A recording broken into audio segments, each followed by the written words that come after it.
what's your emergency, please? Emily Stevens, a typical 17-year-old girl, was home alone on a stormy Friday night. Her parents had gone away for the weekend to celebrate their anniversary, leaving her in charge of the house.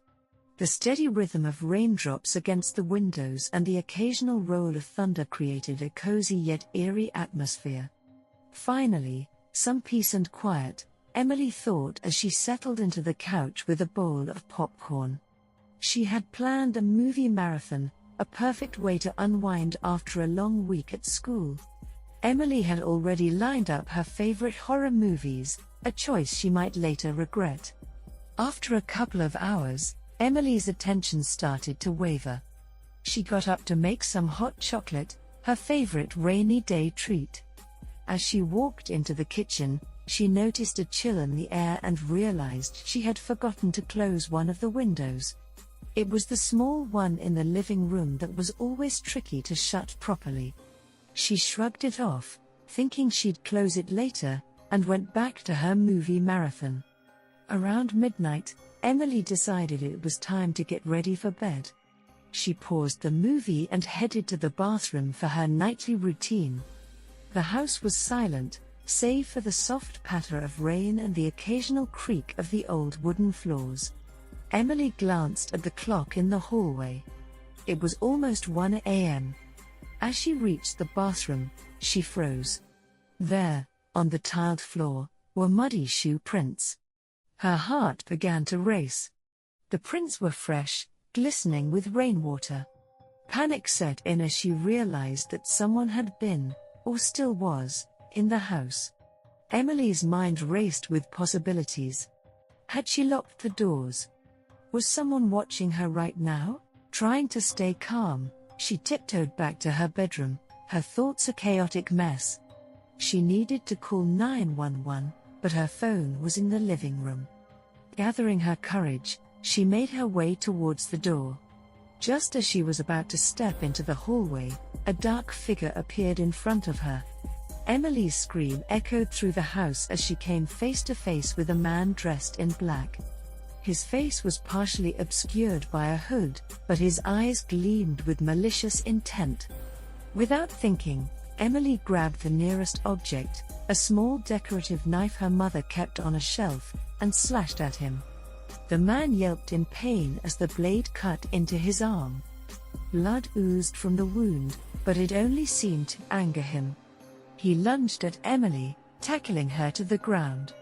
She fought back with all her might, kicking and screaming.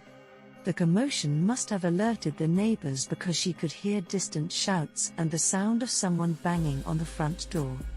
Realizing he was running out of time, the intruder pushed Emily aside and fled through the open window. Emily scrambled to her feet and ran to lock the door behind him. Shaking, she grabbed her phone and dialed 911. Within minutes, police sirens wailed outside, and officers swarmed the house. Emily, still in shock, recounted the events to a kind-faced officer. Neighbors gathered outside, their faces etched with concern and curiosity. The police assured Emily they would find the intruder.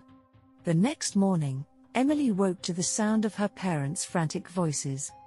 They had returned home early after hearing about the break-in. Her mother hugged her tightly, tears streaming down her face, while her father spoke with the police.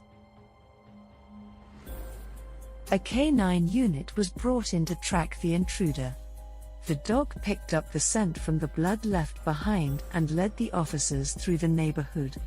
Street cameras had captured a shadowy figure running through the rain-soaked streets, providing crucial clues to his whereabouts. The trail led to an abandoned warehouse on the outskirts of town, a place known for its maze-like interior.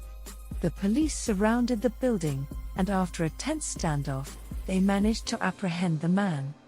He was identified as a wanted criminal with a history of breaking and entering. With the intruder behind bars, Emily tried to return to her normal life, but the memories of that night haunted her. She couldn't shake the feeling of vulnerability that had settled over her like a dark cloud. Her parents installed a state-of-the-art security system, and Emily began taking self-defense classes to regain her sense of security.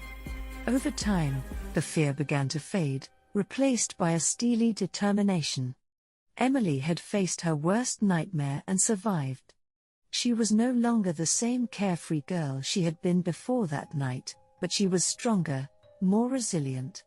And as she watched the rain fall outside her window, Emily knew she would never forget the lesson she had learned: always close the windows, and always stay vigilant.